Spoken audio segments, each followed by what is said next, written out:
반갑습니다. 2020년 5월 21일 목요일 일산열일교회 정시기도 시간입니다. 늘 말씀 가운데서 만나게 돼서 감사드립니다. 오늘 하나님의 말씀은 히브리서 6장 13절로 20절입니다. 말씀을 봉독합니다. 하나님이 아브라함에게 약속하실 때에 가리켜 맹세할 자가 자기보다 더 큰 이가 없으므로 자기를 가리켜 맹세하여 이르시되 내가 반드시 너에게 복주고 복주며 너를 번성하게 하고 번성하게 하리라 하셨더니 그가 이같이 오래 참아 약속을 받았느니라. 사람들은 자기보다 더 큰 자를 가리켜 맹세하나니 맹세는 그들이 다투는 모든 일의 최후의 확정이니라. 하나님은 약속을 기업으로 받는 자들에게 그 뜻이 변하지 아니함을 충분히 나타내시려고 그 일을 맹세로 보증하신다니 이는 하나님이 거짓말하실 수 없는 이 두 가지 변하지 못할 사실로 말미암아 앞에 있는 소망을 얻으려고 피난처를 찾는 우리에게 큰 안위를 받게 하려 하심이라.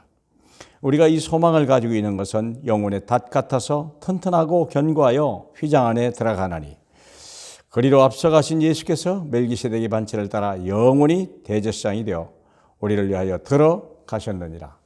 아멘. 언약을 믿는 자에게 나타날 약속된 미래. 사랑하는 여러분, 이 말을 잘 들으셔야 됩니다. 왜 우리가 불안합니까?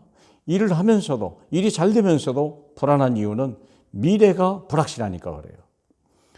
미래를 미리 알고 가는 것을 우리는 약속이로 하고 믿음이라고 하는 거예요. 그래서 믿음은 바른 것들의 실상이요 보지 못하는 것들의 증거다. 아직 안 보였는데 아직 오지 않은 것인데 미리 아는 거예요. 이게 믿음이요. 그럼 믿음은 어디에서 오는 겁니까? 하나님의 약속 때문에 오는 거예요. 그래서 하나님은 우리 믿는 자에게 약속을 주신 거죠. 그래서 우리는 약속을 믿는 거예요. 다른 걸 믿는 게 아니에요. 여러분 예수 그리스도를 믿는 이유가 그분이 약속으로 오셨기 때문에 그 예수를 믿는 거예요. 그분은 우리에게 약속을 성취하신 분이기 때문에 우리가 그분을 믿는 거예요. 그래서 우린 예수를 믿으면 과거와 오늘과 미래가 완전하게 내게 들어오는 거예요. 두려워할 필요 없어요. 자, 그러면 봅시다. 하나님의 약속을 우리는 믿는 거예요. 뭘 믿습니까? 약속을. 약속이 없으면 희미하면 믿음이 안 생기는 거예요. 약속이 분명하면 믿음이 생기는 거예요. 그러면 하나님의 약속이 뭡니까? 하나님의 약속은 여기 나왔죠. 내가 반드시 내게 복을 주겠다는 거예요. 반드시 복을 주는데 너를 번성케 하고 번성케 하고 반드시 내가 너를 복주고 복주겠다고 약속했어요. 왜 그래요? 우리가 하나님의 자녀니까. 여러분 누구를 축복하십니까? 자녀를 축복하잖아요. 자녀는 좋은 것 주시잖아요. 그러니까 우리가 하나님의 자녀 아닙니까?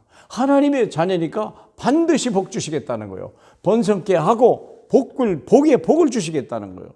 그걸 약속으로 우리가 받은 거예요. 그런데 약속만 하신 게 아니고 뭘 했습니까? 맹세도 약속만 한 것이 아니라 하나님이 맹세하셨어요. 자기보다 더 큰 이가 없으므로 자기를 가리켜 맹세했다. 그랬거든요. 하나님이 이삭과 아브라함을 축복하실 때 모리아산에서 이런 축복을 주셨거든요. 약속을 하시고 자기 이름을 걸고 맹세했어요. 그러니 생각해 보세요. 약속만 해도 믿어야 되는데 자기 이름을 걸고 맹세를 했으니 안 믿으면 나쁜 사람이죠. 정말 나쁜 사람이죠. 그래서 우리는 왜 이렇게 믿으라고 합니까? 내가 힘쓰고 애써서 할 수가 없는 거니까. 우리는 아무것도 할 수 없는 자이기 때문에 무능하잖아요. 그러니까 미래가 두려운 거 아니겠습니까? 내 미래를 내가 책임질 수 없는 거, 그게 우리 인생 아닙니까? 그래서 우리는 하나님의 약속을 믿는 거예요. 그 약속의 맹세를 믿는 거예요. 그래서 아브라함은 그가 오래 참아 약속을 받았느니라 그래요. 오래 참아 약속을 받았잖아요. 한 번에 안 왔지만 바랄 수 없는 중에 바라고 믿을 수 없는 중에 바라서 마침내 약속을 받았느니라. 로마서 4장에 나온 얘기하죠. 그러면 이 약속을 변할 수 없는 약속이에요. 왜냐하면 이 약속을 기업으로 받는다. 이 말이 뭔 말입니까? 기업이란 말이 뭡니까? 여러분의 사업이요. 아버지에게서 우리에게 큰 사업체를 줬다. 이건희 씨가 이재용 씨에게 큰 기업을 준 거거든요. 그러니까 그는 수고해서 점을 얻는 게 아니에요. 아버지 사업을 잘 운영하는 게 그의 계획이죠. 이 약속을 우리가 기업으로 받느냐요. 하나님이 우리의 기업이요. 우리는 하나님의 기업입니다. 생각해 보세요. 성삼위 하나님이 나의 기업이요. 또 성삼위 하나님이 볼 때는요, 내가 하나님의 기업이요. 그러니까 이 약속을 기업으로 받는 자들에게 약속은 변할 수 없는 것이다. 반드시 하는 겁니다. 이건희 씨나 이재용 씨는 미래가 불확실하지만 우리는 하나님의 자녀요. 약속하신 분이 하나님이요. 미래가 확실한 거예요. 그래서 절대 변할 수 없어요. 왜냐? 두 가지 이유 때문에 그래요. 변할 수 없는 두 가지 이유. 그게 뭐죠? 하나는 약속이고 하나는 맹세한 거예요. 여러분, 하나님을 믿으시죠? 그분이 전능자라는 걸 믿으시죠? 그분은 자기 하신 말씀을 반드시 성취하는 걸 믿으시죠?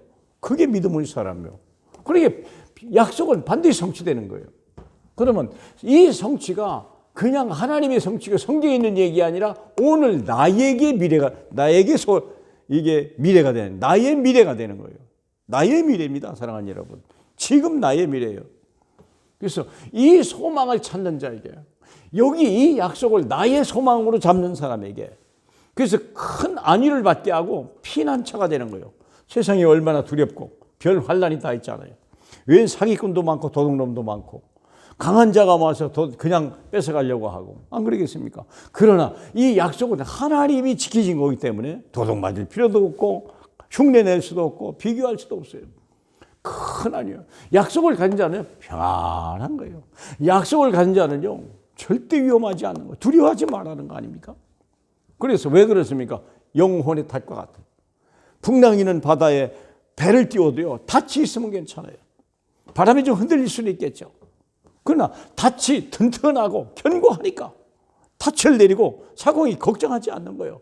풍랑이 와도 닻을 내리면 문제 없어요. 밑에 깊은 데다가 바위에다 걸어놨는데 뭐 흔들릴 이유가 있겠습니까? 즐길 이유는 있어요. 왜 그러니까? 예수께서 영원한 제사장이 되시고 그분이 영원한 나의 왕이 되시고 지금도 살아계셔서 우리 선지자 나의 가는 길을 인도하시는 분이에요. 걱정할 필요 없습니다. 자, 그래서 아브라함의 복을 나의 복으로 믿어라. 갈라디아 3장 9절에 믿는 자에게 믿음으로 말미암아 아브라함의 복을 받게 된다. 왜 아브라함입니까? 믿음의 조상이니까. 아브라함은 우리를 대표하는 믿음의 사람이 아닙니까? 우리가 믿음으로 아브라함의 후손이 된 거 아니겠습니까? 이 아브라함의 복을 나도 받는 거예요. 그는요, 아무것도 없었어요. 본토 친척 아비집을 다 놓고 오라고 그랬어요. 왜? 가나안 땅에서 받을 축복이 넘차고 넘치니까. 그 세상과 필요 없느니라. 그렇죠? 그래서 여러분, 문제와 사건, 일 속에서 담대해야 돼요. 오늘 하시는 말씀이 그거예요. 보좌 앞으로 담대히 나가라. 히브리서 4장 16절에 때를 따라 돕는 은혜를 얻기 위하여 하나님의 보좌 앞으로 들어가라. 문제 사건 속에서. 그게 우리가 할 일이에요. 담대히 들어가면 돼요. 거기에서 기적이 일어나는 거예요. 다니엘이라고 하는 사람은요, 사자굴에 들어갈 일이 생겨도요, 전에 하던 대로 하나님의 성전을 향하여 하루에 3번씩 그것도 창문을 열어놓고 그리고 감사하면서 기도했다고 그랬어요. 여유가 있었어요. 사랑하는 여러분, 저와 여러분도 이런 언약 속에 있는 사람인 줄 믿으시기 바라고요. 우리는 약속을 믿고 약속을 가진 자예요. 하나님의 약속은 반드시 성취됩니다. 저와 여러분, 아브라함에게 말씀이 성취되고 다니엘에게 말씀이 성취된 것 같이 저와 여러분에게도 말씀이 성취되는 증거 있는 삶, 능력 있는 삶이 되시길 주님의 이름으로 축복합니다. 할렐루야. 하나님 아버지 감사합니다. 언약을 아브라함에게만 주신 것이 아니고 우리에게도 동일하게 주시니 감사합니다. 아브라함의 믿음만 보신 것이 아니라 우리의 믿음을 보시니 너무나 감사합니다. 우리의 믿음을 보고 내 자녀들과 내 제자가 가난히 동일한 믿음을 가지고 세상을 살리는 일에 쓰임받게 허락하여 주시옵소서. 영광 받으실 우리 주 예수 그리스도의 이름으로 기도합니다. 아멘.